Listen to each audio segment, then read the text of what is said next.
السلام علیکم۔ Urdu tapes by عدیل۔ کالی مرچ کھانے کے کیا کیا فائدے ہیں چلیے بتاتے ہیں۔ کالی مرچ کے 3 دانوں سے اپنی زندگی کا سب سے مشکل مسئلہ حل کریں۔ اردو ٹیپس بائی عدیل کو سبسکرائب کریں۔ کھانے میں لذت کا اضافہ کرنے کے ساتھ ساتھ یہ مرچ کھانے کی خواہش میں بھی اضافہ کرتی ہے۔ گھر کے باورچی خانے سے بڑے بڑے ہوٹل والے فروش بھی کھانوں میں کالی مرچ کا استعمال کرتے ہیں۔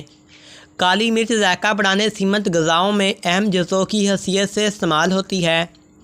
کالی مرچ تیار کیے جانے والے کھانوں کو اچھا ذائقہ تو دیتی ہے، اس کے ساتھ ساتھ یہ صحت کے لیے بھی بے حد مفید ہوتی ہے۔ کالی مرچ میں سرطانی رسولیوں کے خلاف مزاحمت پائی جاتی ہے، جبکہ اس کے علاوہ کالی مرچ جلدی اور بڑی آنت کے کینسر کا جسم میں پھیلاؤ روکنے میں معاون سمجھی جاتی ہے۔ کالی مرچ انسانی معدے میں ہائیڈروکلورک ایسڈ کے اخراج میں اضافہ کرتی ہے، جس سے ہاضمے کا عمل بہتر ہو جاتا ہے اور غذائیں مناسب طریقے سے ہضم ہونے کا باعث آپ کبھی بھی قبض کا شکار نہیں ہو پاتے۔ کالی مرچ وزن کم کرنے میں بھی مددگار ثابت ہوتی ہے۔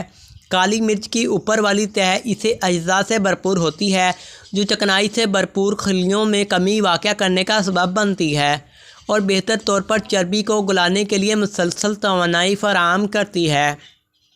پیسی ہوئی کالی مرچ کو رنگ صاف کرنے والی کریم میں ملا کر استعمال کرنے سے جلد کی مردہ خلیات کا خاتمہ کیا جا سکتا ہے، جس کے جلد صاف اور چمکدار بن جاتی ہے۔ نزلہ اور زکام کی وجہ سے بند ناک کو کھولنا، ڈپریشن میں کمی، قوت قلب میں اضافہ اور اینٹی آکسیڈنٹ میں اضافہ کے لیے بھی کالی مرچ استعمال کا مفید ہوتی ہے۔ تو آپ اپنی غذا کا استعمال ضرور کریں کالی مرچ میں، تو کالی مرچ کو باقاعدہ استعمال کریں۔ اردو ٹیپس بائی عدیل کو